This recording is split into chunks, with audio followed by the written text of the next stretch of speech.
you have a little more time at that college, and then you go to A&M. And at this point, are you just training up for the teams because you know where you're going? Yeah. Yeah, exactly. Running, swimming, calisthenics, all those different things. And I chose A&M.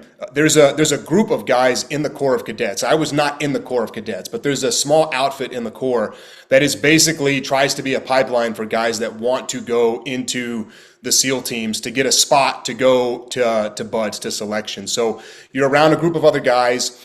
There's some military folk that work at the Corps that try to help funnel you into that pipeline through the recruiting process and all of those things. But I went and started, trying out for that group and then working out with them. And I thought I was in good shape before I went down there because I was kind of working out by myself. And again, Corsicana is a small town, so I was probably one of the most in shape people in that town at the time. And then you move to A&M, which is a college of 50,000 people. And the first run that we went on with these guys, we would meet every morning at 5:15, and we would go on some type of hour and a half to 2 hour PT, run, swim, calisthenics, a blend of all that stuff. And the first day that we went, I thought they were joking at the pace they took off. I thought they were like harassing the new guys, sure, whatever. They took off basically what I thought was my full sprint. And I'm like, okay, so they're going to do this like 100 meters, and then we're going to slow down to an attainable pace, and they just never did. So it was a gut punch, but it was also a very good lesson of, hey, I'm not quite as in good of a shape as I thought I was, and if I truly do want to be in the best shape, I've got to be with people that are going to push me because you're only going to be able to push yourself so far. So finished up at A&M, 2 years there.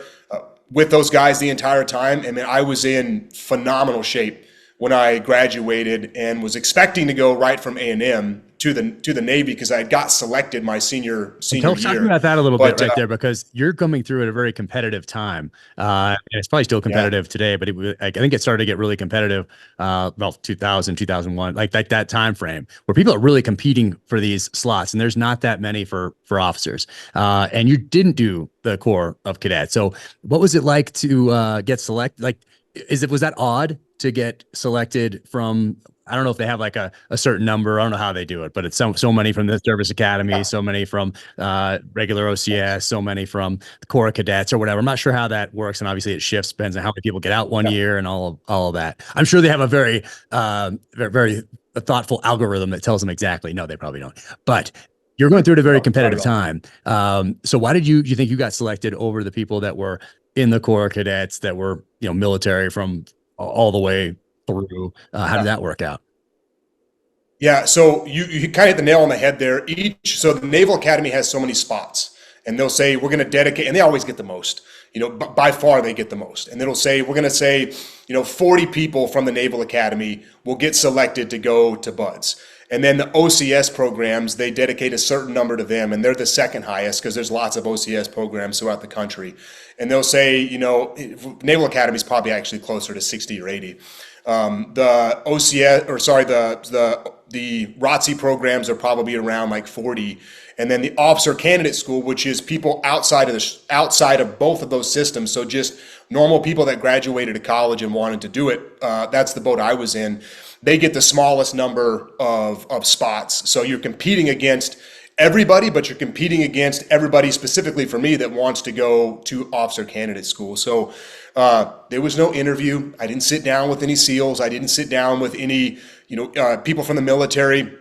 It was basically just who you are on paper. What are your physical scores? What are your grades? What other things have you done to kind of bolster your package, if you will, to show them that you really want to do this? So things that I could do outside of the physical stuff. I took a NOLS course, got my wilderness EMT certification because I thought that would show a little bit more than maybe some of the other people that I was competing against. But I really think it comes down to just, at least then, it's changed now. Now there's interview processes and all those things, but it really came down to here's a snapshot of your physical scores and here's a snapshot of your grades. And it's kind of just based off of that. Wow. So and I've known you for 14 years now, I think. And you've always been in crazy shape. So those PT scores were probably, and so it probably helped. So you weren't competing against the ROTC people. You were competing against the OCS people. Yep, just against the OCS people, which I think, definitely helps for sure. when you have a narrower pool. But, I'm competing against anybody outside of those systems that wants to go. And I don't know the number, but I'm sure it's hundreds and hundreds of people a year that I was competing against. And, it was an interesting process because I never talked to anybody. So it was basically just submit your paperwork and then we'll let you know in the mail, by the way, if you got picked up. That is wild that it was like that. I mean, it's like you said, it's evolved since. And so you'll sit down with someone. And so hopefully whoever sits down, this interviewer would be able to say, oh, this person has amazing PT scores and is as all A's or whatever. But wow, they seem like a psycho or they seem like a crazy person and to the side. But that didn't exist back then. It did not. I took part in that. So when I think you and I overlapped at Buds when we were working there by a year or so. When I was there, we started the officer selection program, the new officer selection program. So I don't know if you remember Mike Sanders from our new guy tour. He was a new guy with me in Alpha Platoon, super squared away, JO. He kind of took lead on it, but now anyone that wants to go to Buds from the officer side has to report to Naval Special Warfare Basic Training Command, and we put them through a 2-week course. Lots of physical stuff, lots of things that we're assessing them on that they have no idea we're assessing them on. We're putting them in lots of crazy environments, and to them it's compete, win, but really we're looking at that and we're looking at other things. But then there's a big interview process, and the interview really makes or breaks people. So we've corrected some of those deficiencies, I think. Yeah, no more. Is there mini buds that still exist, or is this the more mini buds? No, this is kind of the next evolution of mini buds. My understanding of mini buds was it could never really help you, but it could definitely hurt you if you didn't do very well, which I always thought was hilarious. If you don't do well, your name sticks around, but if you do very well, people don't genuinely care. Yeah, you like kind of past mini buds. So this is how you didn't quit during mini buds. Yeah, like congratulations, you didn't suck at mini buds, whatever. You're one of 70 people that didn't suck. But now it's a very formulated pipeline, and it works. We went from not having enough officers on paper at one point of our time to now when I was getting out, too many. Too many not meaning not qualified, too many meaning, I was very fortunate. I went from, working for you as a troop commander and Mike as a platoon commander. I went right from my squad commander tour to my platoon commander tour. Most guys go squad commander, then they go one disassociated tour, and then they come back to their platoon commander tour.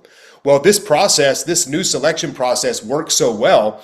And what I mean by that is officers that we selected weren't quitting in Buds. So they were passing at much higher rates, more officers in the community. So now I had guys that I put through Buds when I was running third phase that did their squad commander tour, 3 disassociated tours before they were up for a platoon commander tour. And I also had a lot of really squared away guys that I put through third phase that did not stick around for their platoon commander tour because they didn't want to do all these ridiculous disassociated tours.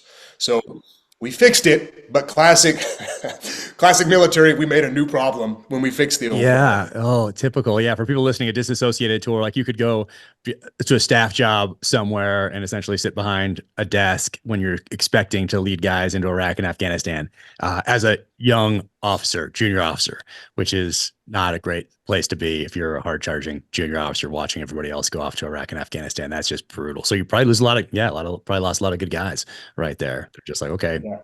Lots of talented guys. Like maybe one, they'll put up with one, maybe if it's like the system and it's kind of they're inoculated to it ahead of time. Like, hey, you're going to have to do this and you're expecting it to have to do that. Maybe, I mean, you had a good run. I want to talk to you about that. But if you're not expecting that and you're expecting to go squad commander, maybe 2, and then into a platoon commander spot, and you're just want to keep crushing and be operating at the tactical level. And that's what you're expecting because you read the Vietnam books or whatever else and read the Soldier of Fortunes. And then they're like, hey, you're going to go sit in Germany for a little bit.